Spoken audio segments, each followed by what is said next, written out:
পুরোদমে Iran, Israel, Hezbollah, Hamas চতুর্মুখী এক ভয়ানক যুদ্ধ চলছে। আর এই যুদ্ধের মধ্যেই মার্কিন নির্বাচনের আগে তাণ্ডব চালাচ্ছে ইরানের হ্যাকাররা। ইরানের ভয়ঙ্কর পরিকল্পনা, নিষিদ্ধ অস্ত্র পেতেই কি এমন চাল, নাকি ইসরায়েলের শ্বাসরোধ করতে টার্গেটে আমেরিকা? মার্কিন প্রভাব ধ্বংসে মরিয়া তেহরান, শেষ ম্যাচ জিততে পারবে তো? মাথায় হাত আমেরিকার কূটনীতিদের। ডোনাল্ড ট্রাম্পকে ট্রাপে চেষ্টা করেছে ইরান, কিন্তু কেন হঠাৎ এমন দাবির কারণটাই বা কি?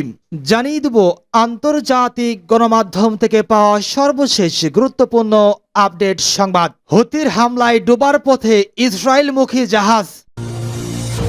এদিকে হানিয়া হত্যার প্রতিশোধ নিতে বিলম্বের কারণ জানালেন হুতি। আরো জানাবো ইরানের 4 প্রদেশ থেকে 14 দাইশ সন্ত্রাসী গ্রেপ্তার। এরপর জানিয়ে দেব মার্কিন দাবি প্রত্যাখ্যান, আমেরিকার সঙ্গে পরমাণু অস্ত্র প্রতিযোগিতায় জড়াবে না চীন, বলছে মুখপাত্র। এবং সর্বশেষ জানিয়ে দেব জার্মানিতে ন্যাটোর ঘাঁটিতে হামলার আশঙ্কায় বাড়তি নিরাপত্তা। এতক্ষণ শুনছিলেন গুরুত্বপূর্ণ সংবাদ শিরোনাম, এবারে জানাবো বিস্তারিত। হুতির হামলায় ডোবার পথে ইসরায়েলমুখী জাহাজ। ইয়েমেনি সশস্ত্র বাহিনীর মুখপাত্র বলেছেন, দেশটির 9 ইউনিট গাজায় ফিলিস্তিনিদের সমর্থনে একটি সামুদ্রিক অভিযানের অংশ হিসাবে ইসরায়েলের সাথে যুদ্ধ দুটি জাহাজে পৃথক হামলা চালিয়েছে। বৃহস্পতিবার সন্ধ্যায় ইয়েমেনের রাজধানী সানা থেকে সরাসরি সম্প্রচারিত একটি টেলিভিশন বক্তৃতায় হুতি মুখপাত্র ব্রিগেডিয়ার জেনারেল ইয়াহিয়া সারি জানিয়েছেন, ইয়েমেনি বাহিনী লোহিত সাগরের যাত্রা করার সময় সাউনির তেল ট্যাঙ্কিটিকে লক্ষ্যবস্তু করেছে। তিনি যোগ করেছেন যে জাহাজটিতে সঠিকভাবে আঘাত করা হয়েছিল এবং এটি এখন ডুবে যাওয়ার ঝুঁকিতে রয়েছে। সারি উল্লেখ করেছেন যে সোয়াই ইউনিয়ন কোম্পানির অন্তর্গত জাহাজটি ইসরায়েল সংশ্লিষ্ট। এটি ইসরায়েলি বন্দরের প্রবেশ নিষেধাজ্ঞার সিদ্ধান্ত লঙ্ঘন করেছে। ইউরোপীয় ইউনিয়নের লোহিত সাগরের নৌ মিশন অ্যাসপিডস বৃহস্পতিবার নিশ্চিত করেছে গ্রিক পতাকাবাহী তেল ট্যাঙ্কারটিতে হামলার পর এটি ক্রুদে সরিয়ে নেওয়া হয়। বুধবার ইয়েমেনের কৌশলগত পশ্চিমাঞ্চলীয় বন্দর শহর হুদা থেকে সানিওকে একাধিক ক্ষেপণাস্ত্র দিয়ে লক্ষ্যবস্তু করা হয়েছিল। এই মাসে লোহিত সাগরে আক্রমণের শিকার তৃতীয় জাহাজ ছিল অ্যাথেন্স ভিত্তিক ডেল্টা ট্যাঙ্কার। ডেল্টা ট্যাঙ্কার্স একটি বিবৃতিতে বলেছে যে হামলার ফলে জাহাজে আগুন লেগেছিল, তবে ক্রুরা নিভিয়ে ফেলেছে। United kingdom maritime trade operations UKMTO agency বলেছে হামলার ফলে ইঞ্জিনের শক্তি নষ্ট হয়ে গেছে। বৃহস্পতিবার ইউকেএমটিও বলেছে জাহাজটি নোঙর করে এবং এর সমস্ত ক্রুকে সরিয়ে নেওয়া হয়েছে। একটি সামুদ্রিক নিরাপত্তা সূত্র রয়টার্সকে জানিয়েছে জাহাজটি এখন ইয়েমেন এবং ইরিত্রিয়ার মধ্যে নোঙর করা হয়েছে। হানিয়া হত্যার প্রতিশোধ নিতে বিলম্বের কারণ জানালেন হুতি। তেহরানে হামাস নেতা ইসমাইল হানিয়ার হত্যার প্রতিশোধ অবশ্যই নেওয়া হবে, তবে ইসরায়েলকে একটি কার্যকর ও বেদনাদায়ক জবাব দেওয়ার জন্য অতিরিক্ত সতর্কতা অবলম্বন করতে গিয়ে দেরি হচ্ছে বলে জানিয়েছে ইয়েমেনের সশস্ত্র গোষ্ঠী হুতি আনসারুল্লাহ। হুতি নেতা আব্দুল মালিক আল হুতি বৃহস্পতিবার রাতে রাজধানী সানা থেকে জাতির উদ্দেশ্যে দেওয়া এক টেলিভিশন ভাষণে এসব কথা জানান। তিনি বলেন, ইরানের নেতৃত্বে প্রতিরোধ অক্ষ নিঃসন্দেহে একটি প্রতিশোধমূলক অভিযান চালাবে, যা ইসরায়েলের জন্য হবে খুবই কার্যকর ও বেদনাদায়ক অভিযান। তবে সে অভিযান বাস্তবায়নের সতর্কতা অবলম্বন করতে গিয়েই মূলত প্রতিশোধ নেওয়ার কাজে দেরি হচ্ছে। ইয়েমেনের এ নেতা বলেন, ইরানের প্রতিশোধমূলক হামলার আশঙ্কায় গত 31 জুলাইয়ের পর থেকে ইসরায়েলি বসতি স্থাপনকারীরা তীব্র আতঙ্কের মধ্যে দিনাতিপাত করছেন। তবে মধ্যপ্রাচ্যের অনর্থ ইসরায়েল বিরোধী অভিযান চলমান রয়েছে বলেও জানান আব্দুল মালিক আল হুতি। তিনি বলেন, দক্ষিণ লেবাননে ইসরায়েল বিরোধী অভিযান পূর্ণ মাত্রায় চলছে এবং ইরানের সম্ভাব্য প্রতিশোধমূলক হামলার সময় হিজবুল্লাহর পক্ষ থেকেও কঠোর পদক্ষেপের ভয়ে রয়েছে ইহুদিবাদী ইসরায়েল। এদিকে চলতি সপ্তাহে লোহিত সাগরে ইসরায়েল বিরোধী অভিযানে 21টি ব্যালিস্টিক ক্ষেপণাস্ত্র কামিকাজে ড্রোন ব্যবহার করা হয়েছে বলেও জানান আব্দুল মালেক আল হুতি। এর আগে ইরানের প্রেসিডেন্ট মাসুদ পেজেশকিয়ানের শপথ গ্রহণ অনুষ্ঠানে যোগ দিতে এসে গত 31 জুলাই তেহরানে ইসরায়েলের গুপ্ত হত্যার শিকার হন হামাসের রাজনৈতিক প্রধান ইসমাইল হানিয়া। সে সময় ইরানের সর্বোচ্চ নেতা সহ দেশটির শীর্ষস্থানীয় সেনা কমান্ডাররা তাদের অতিথি ইসমাইল হানিয়াকে শহীদ করার ইসরায়েলি পদক্ষেপের প্রতিশোধ নেয়ার হুমকি দেন। এ বিষয়ে ইয়েমেনের জনগণের উদ্দেশ্যে দেওয়া ভাষণে হুতি নেতা জোর দিয়ে বলেন, নিঃসন্দেহে প্রতিশোধমূলক হামলা চালানো হবে। হুতি বলেন, গাজা উপত্যকায় ফিলিস্তিনিদের সমর্থনে ইয়েমেনি নৌ ইউনিটগুলো লোহিত সাগরে সামুদ্রিক অভিযান চালিয়ে এখন পর্যন্ত ইসরায়েল এবং তাদের পশ্চিমা পৃষ্ঠপোষকদের সঙ্গে যুক্ত 182টি বণিক জাহাজকে লক্ষ্যবস্তু করেছে। আনসারুল্লাহ নেতা এ সময় ইসরায়েলি সরকারকে কটাক্ষ করে বলেছেন, তারা মার্কিন যুক্তরাষ্ট্র এবং অন্যান্য পশ্চিমা দেশগুলোর সহায়তা এবং সমর্থনে গত 321 দিন ধরে গাজার বিরুদ্ধে শতাব্দীর শ্রেষ্ঠ অপরাধ করে চলেছে। তিনি বলেন, ইহুদিবাদী শত্রুরা বোমাবর্ষণ, অনাহার, মহামারী, নির্যাতন এবং অন্যান্য অপরাধের মাধ্যমে গাজা উপত্যকায় ফিলিস্তিনিদের নির্মূল করার জন্য একটি গণহত্যামূলক অভিযান চালিয়ে যাচ্ছে। হুতি বলেন, ফিলিস্তিনিদের এবং তাদের লক্ষ্যকে সমর্থন করতে ব্যর্থ হওয়ার বিপদ সম্পর্কে মুসলিম ও বিশ্বের দেশগুলোর মধ্যে সচেতনতা বৃদ্ধির জন্য ধর্মীয় পণ্ডিত ও চিন্তাবিদদের একটি বড় দায়িত্ব রয়েছে। ফিলিস্তিনকে সহায়তা করতে অবহেলা এবং এর ব্যর্থতা সমগ্র মুসলিম বিশ্বের জন্য একটি মহাবিপদ বলেও অভিহিত করেন তিনি। ইরানের 4 প্রদেশ থেকে 14 দাইশ সন্ত্রাসী গ্রেপ্তার।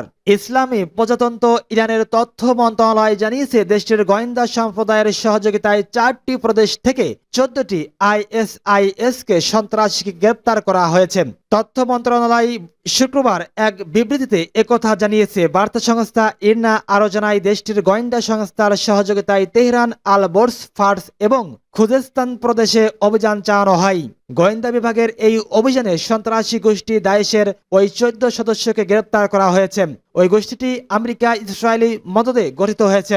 খোরাসান দায়েশ নামে পরিচিত ওই সন্ত্রাসীদেরকে সম্মানিত বিচারিক কর্তৃপক্ষের আদেশে চিহ্নিত করে গ্রেপ্তার করা হয়েছে।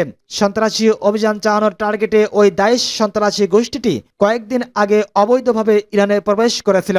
তাদের 7 জনকে ফাস প্রদেশ থেকে এবং অপর 7 জনকে তেহরান, আলবোস ও খুজিস্তান প্রদেশ থেকে গ্রেপ্তার করা হয়েছে। ইরানের তথ্য মন্ত্রণালয় কিছুক্ষণ আগেও জানিয়েছিল, তারা আইএসআইএস তাকফিরি সন্ত্রাসী গোষ্ঠীর 2 নেতাকেও গ্রেপ্তার করেছে।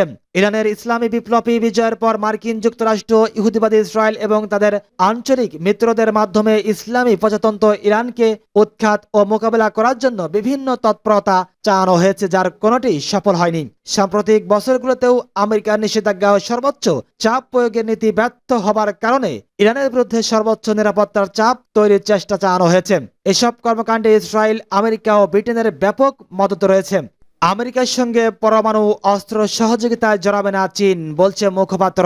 চীন মার্কিন যুক্তরাষ্ট্রের সঙ্গে পরমাণু অস্ত্র প্রতিযোগিতায় জড়াতে চাই বলে ওয়াশিংটন যে দাবি করেছে তা সরাসরি নাকচ করে দিয়েছে বেইজিং।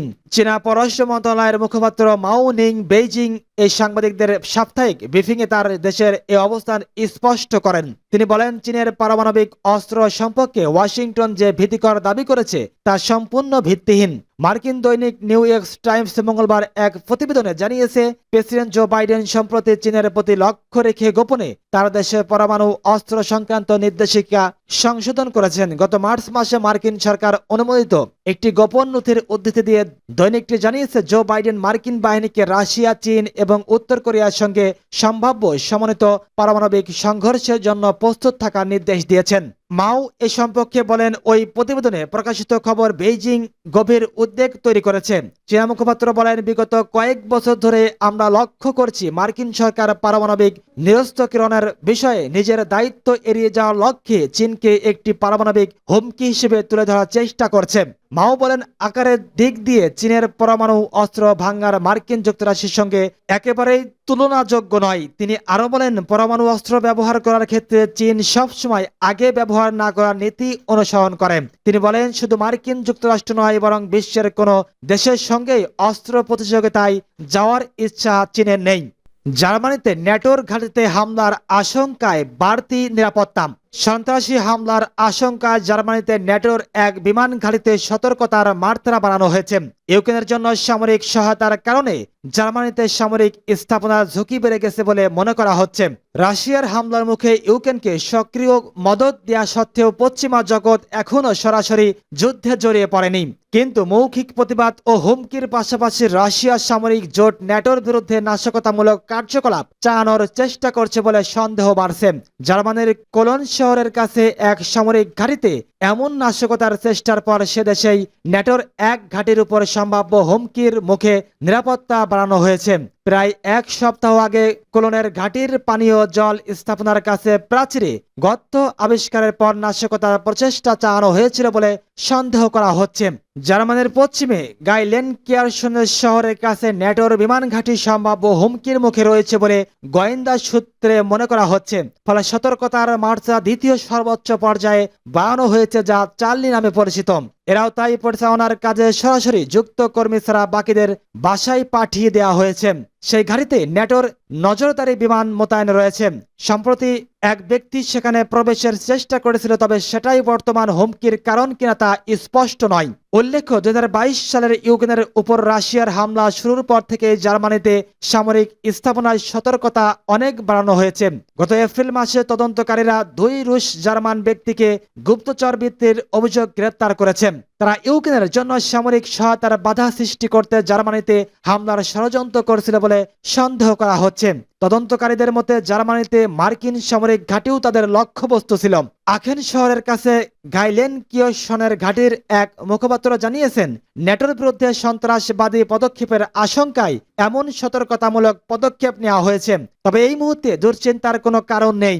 নিরাপদে গুরুত্বপূর্ণ কার্যকলাপ চালিয়ে যেতে এমন সিদ্ধান্ত নেওয়া হয়েছে। তবে তিনি সন্দেহের কারণ সম্পর্কে বিস্তারিত কিছু জানাননি। বিমান ঘাঁটিতে পুলিশের উপস্থিতিও বাড়ানো হয়েছে।